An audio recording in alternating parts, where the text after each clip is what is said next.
할렐루야. 하나님의 은혜가 오늘 예배하는 여러분 가운데 함께할 줄로 믿습니다. 오늘은 시편 9편 말씀을 가지고 우리가 함께 은혜를 나눕니다. 공항에서 한 3살쯤 되어 보이는 아이가 놀다가 넘어집니다. 이제 아이가 막 뛰어놀다가 자기 발에 넘어지는 것이죠. 그때 아이 아빠가 어디선가 순식간에 나타나서 이 아이를, 우는 아이를 안고 다독입니다. 이제 그 아이가 언제 울었냐는 듯이 금방 또 웃고 그렇게 또 열심히 뛰어놉니다. 그 모습을 보면서 어쩌면 그것이 하나님과 우리와의 그런 관계가 아닌가라는 생각을 해봅니다. 어렵고 힘든 일을 만나서 또 넘어질 때에 우리는 아버지 하나님을 부르죠. 하나님은 또 급히 우리에게로 달려오셔서 우리에게 구원의 손을 내미시고 만나주시고 위로해 주시는 그런 역사가 우리 가운데 있습니다. 하나님은 우리를 외면하지 않으시고 언제나 회복의 은혜를 베풀어 주십니다. 지금 당장 상황이 불투명하여서 어떻게 해야 될지 모를 때에 정말 중요한 것이 무엇인지, 무엇을 해야 할지 정말 막막하다면 바로 그때가 하나님께 나아가는 우리의 그 시간이 아닌가라는 생각을 해봅니다. 기도할 때에 하나님의 뜻을 깨달죠.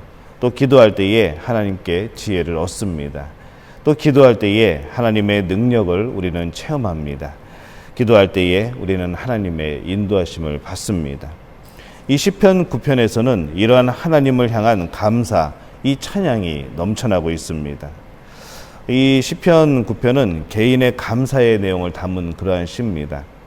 이 시가 언제 쓰여졌는지에 대해서는 정확하게 알려지지 않았지만은 아마 이것이 사무엘하 10장 1절에서 19절 말씀에 나오는 그런 다윗이 암몬과 아람의 연합군을 물리치고 승리한 이후에 이 깨닫게 된 하나님의 공의에 대한 그런 깊은 확신을 근거로 하여서 이 감사와 구원의 소망을 담은 그런 시로 지어지지 않았나 그런 추측을 해봅니다. 일부 번역본에서는 이 9편하고 10편이 하나의 시로 되어 있습니다. 시편 9편과 시편 10편이 하나로 되어 있는 것이죠. 그래서 왜 그렇게 생각을 하는가 하면은 시편 10편에 제목이 없습니다. 따로 제목이 없고 또 이 9편에 이 끝부분에 나올 때 끝부분에 보통 중간에 나오는 이 셀라라는 것이 바로 끝에 나오게 되죠. 그래서 어쩌면 이것이 9편과 10편이 하나의 시가 아니었는가라는 그런 추측도 가능합니다. 이 시편에서 다윗은 악인을 심판하는 그런 공의로우신 하나님, 또 고통당하는 자가 의지할 신실하신 재판장이신 하나님, 바로 그것을 찬양하고 있습니다. 그리고 이 하나님의 공의에 입각해서 자기가 당하고 있는 그런 고통을 돌아보시는, 또 그 고통을 없애주시는 하나님을 더욱더 찬양할 수 있게 해달라고 이 시를 지은 이가 그렇게 기도를 하고 있습니다. 우리가 신앙생활을 하면서 이 하나님이 어떠한 분인가 이것을 아는 것은 참 중요합니다.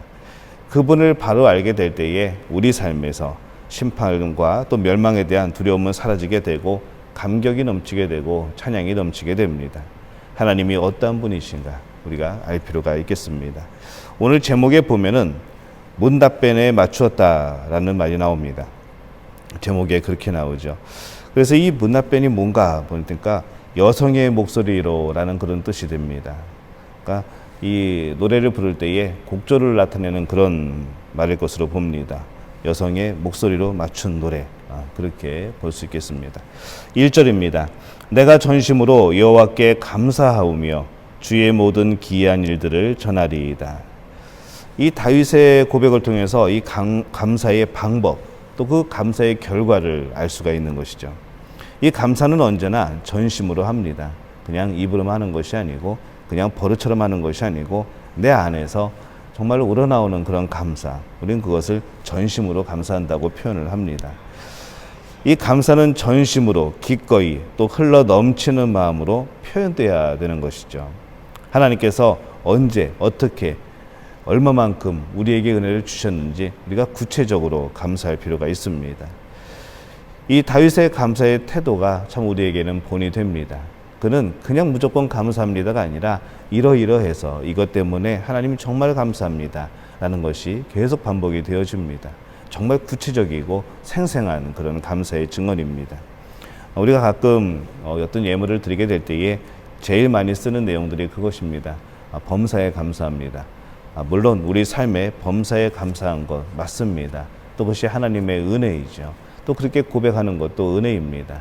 하지만은 우리가 더 구체적으로 어떤 내용이 감사한지 우리가 쓰는 것도, 그렇게 하나님 앞에 예물을 드리는 것도 참 좋은 그런 의미가 있다고 저는 생각이 듭니다. 이 감사의 결과 어떤 행동이 자연스럽게 이루어지는가 하면은 감사한 일을 알리게 되죠. 감사하면 그것으로 끝나는 것이 아니라 자연스럽게 그 감사한 내용을 알리는 것이 바로 이어집니다. 우리말 성경은 1절을 이렇게 번역을 합니다. 주께서 행하신 놀라운 일들을 내가 모두 말하겠습니다. 이렇게 번역을 합니다. 이 감사한 일들을 말하고 전파하는 것이 바로 찬양입니다. 이게 강요나 의무감으로 하는 그런 일이 아니라 감사한 일이 있다면 자연스럽게 표현하게 되고, 그 감사함이 넘쳐서, 아까 처음에 넘친다고 표현을 했는데 그 감사함이 넘쳐서 누군가에게는 말을 하게 되어 있는 것이죠. 그래서 이 감사와 찬양은 유사한 의미로 성경에서 사용되기도 합니다. 2절에서 4절에 보니까 다윗은 그 감사의 이유가 무엇인가 설명을 합니다. 내가 주를 기뻐하고 즐거워하며 지존하신 주의 이름을 찬송하리니 내 원수들이 물러갈 때에 주 앞에서 넘어져 망함이니이다. 주께서 나의 의와 송사를 변호하셨으며 보좌에 앉으사 의롭게 심판하셨나이다. 되어 있습니다. 원수들이 물러갔고 그들이 넘어져 망했다는 것이죠. 그냥 된 것이 아니고 하나님이 그의 의와 송사를 변호하셨고 보좌에 앉으셔서 의롭게 심판하셨기 때문에 그들이 물러갔고 그들이 넘어져 망하였다고 그렇게 고백을 하는 겁니다. 하나님이 재판장이 되신다는 것, 이것이 우리에게는 얼마나 큰 위안인지 모릅니다. 재판의 그런 과정에서, 재판의 그런 결과에서 이 재판장으로 인해서 그것이 왜곡된다면, 그 판결이 왜곡된다고 한다면 참 그것만큼 억울한 게 어디 있겠습니까? 근데 이 하나님이 재판장이 되신다는 것 그 자체가 우리에게는 참 큰 위로이고 힘입니다. 자신의 의와 송사를 변호하기 시기까지 한다니 얼마나 큰 위로가 되겠습니까? 하나님은 정직한 자를 위해서 공의로 심판하실 뿐만 아니라 그를 위한 변호인까지 되어주시는 것이죠. 우리가 바로 이 은혜를 누리고 살아가고 있습니다. 결국 하나님이 나에게 손을 들어주시고 모든 악인을 물러가게 하십니다. 이 시인과 비슷한 상황에 있는 우리 모든 성도들도 승리와 위안을 경험하게 되시기를 예수님의 이름으로 축원합니다. 5절에서 6절입니다. 이방 나라들을 책망하시고 악인을 멸하시며 그들의 이름을 영원히 지우셨나이다. 원수가 끊어져 영원히 멸망하였사오니 주께서 무너뜨린 성읍들을 기억할 수 없나이다. 이 하나님이 유죄 판결을 내리시면은 완전하고 영원한 멸망이 뒤따르는 것이죠. 그냥 살짝 하는 것이 아니라 완전히 멸망합니다. 우리 하나님의 권능이고 하나님의 능력이십니다. 그래서 우리가 이 심판의 대상이 되지 않는 것이 바로 우리들이 살아가는 그런 모습이 되어야 합니다. 죄에서 멀리 떠나는 것. 얼마나 죄에 가까이 가야지 우리가 괜찮을까를 생각하는 것이 아니라 얼마만큼 그 죄에서 멀어져야지 과연 우리가 하나님께 그 진노의 대상이 되지 않을까, 이것을 생각하는 우리의 신앙생활이 필요한 것이죠. 9절부터 봅니다. 여호와는 압제를 당하는 자의 요새이시요 환난 때의 요새이시로다. 여호와여 주의 이름을 아는 자는 주를 의지하오리니 이는 주를 찾는 자들을 버리지 아니하심이니이다. 10절까지 읽었습니다. 하나님이 환난 때에 요새가 되시고 주를 찾는 자들을 버리지 않으신다는 사실을 우리가 기억할 필요가 있습니다. 우리의 삶을 어떤 사람은 그렇게 표현합니다. 롤러코스터 같다고 표현을 합니다. 한참 긴장되고 좋다가도 갑작스러운 또 위기가 있고 또 갑자기 곤두박질 칠 때가 있고, 그렇게 우리의 사업과 삶의 환경이 곤두박질 치는 경험들을 우리는 자주 합니다. 그럼에도 하나님이 우리의 안전을 책임져 주시고 또 목적지까지 가장 안전하게 인도하신다는 그 확신만 있다면 그 어떤 고난 속에서도 오히려 다윗처럼 이 풍성한 감사와 또 찬양을 드릴 수가 있는 것이죠. 보통 롤러코스터를 타면은 어떻게든지 간에 끝까지 다시 돌아옵니다. 안전하게 점검도 하고 그렇게 운행을 합니다. 하지만은 만약에 그 점검한 것을 믿을 수 없다면, 만약에 그것이 온전하게 고쳐지지 않았다면 우리는 불안할 수밖에 없는 것이죠. 하지만 우리가 하나님 안에 있다는 것, 하나님이 우리를 지켜주신다는 그 자체가 바로 우리에게는 확신이고 또 신뢰입니다. 우리가 그런 것이 있어야만 우리가 찬양할 수 있고 감사를 드릴 수가 있는 것이죠. 우리 하나님의 그런 역사하심을 신뢰하는 그런 우리 성도님들이 되시기를 예수님의 이름으로 축원합니다. 15절부터 17절입니다. 이방 나라들은 자기가 판 웅덩이에 빠짐이여 자기가 숨긴 그물에 자기 발이 걸렸도다. 여호와께서 자기를 알게 하사 심판을 행하셨으며 악인은 자기가 손으로 행한 일에 스스로 얽혔도다.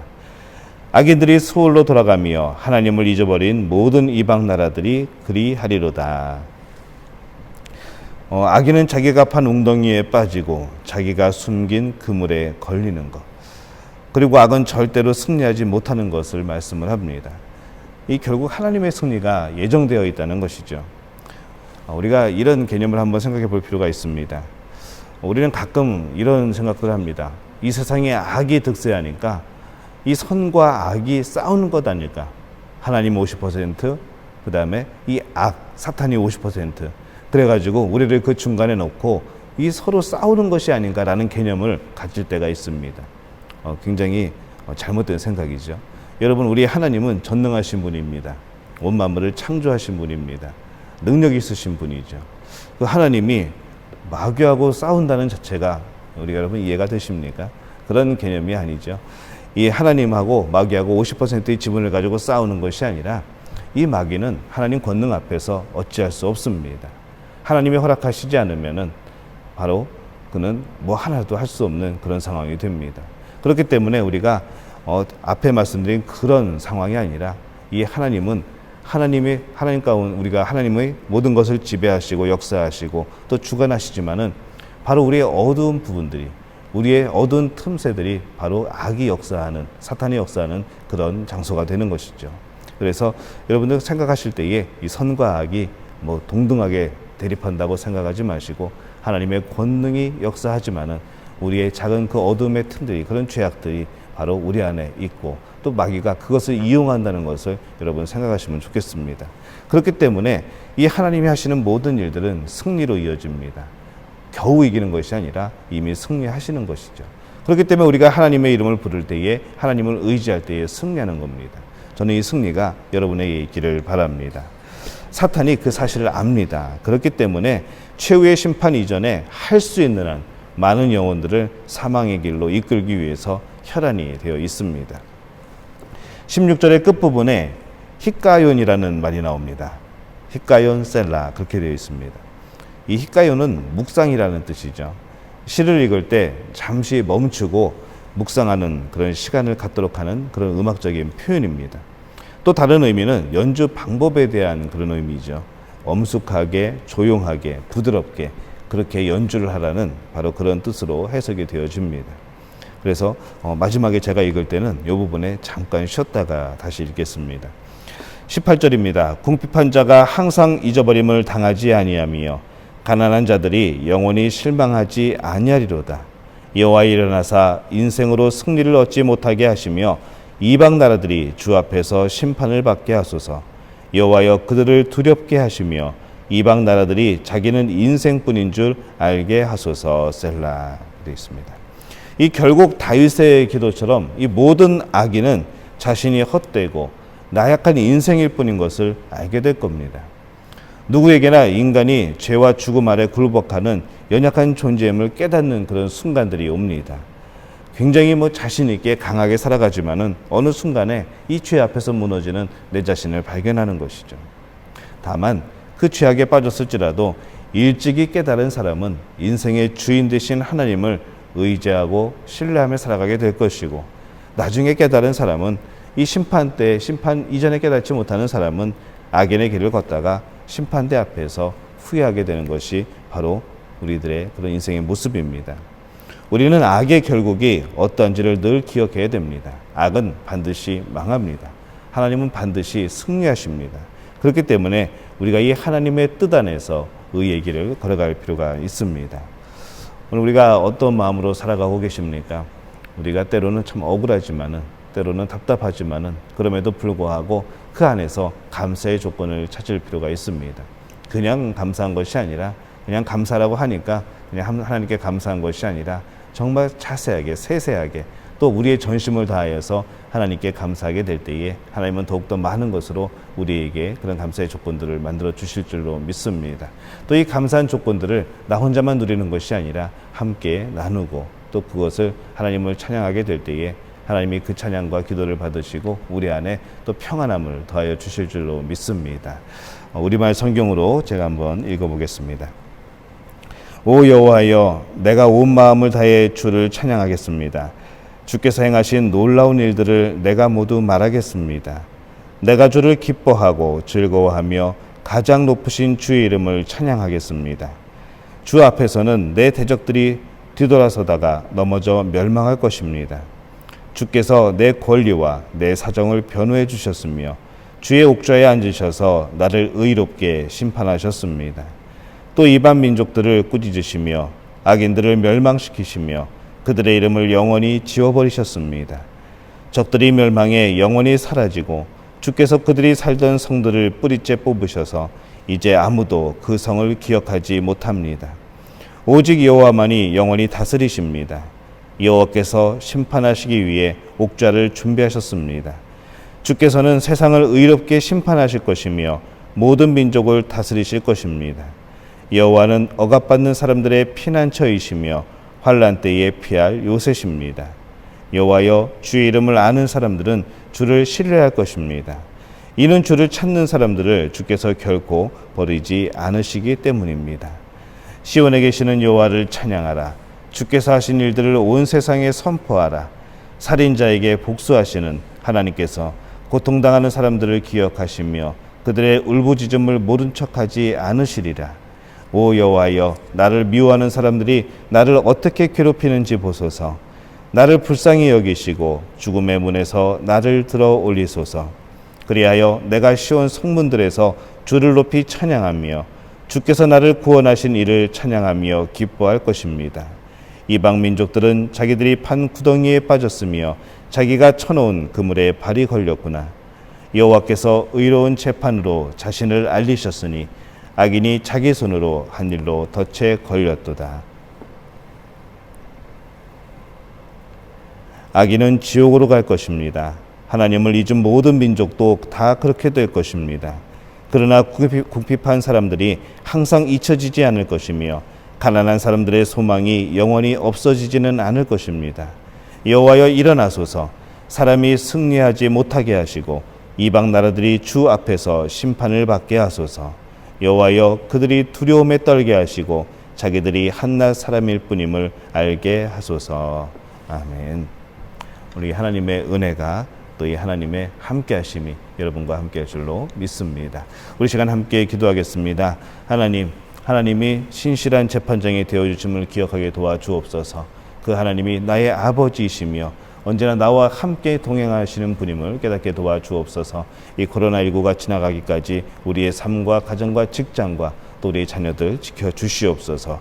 우리 주여 한번 외치고 통성으로 기도하겠습니다.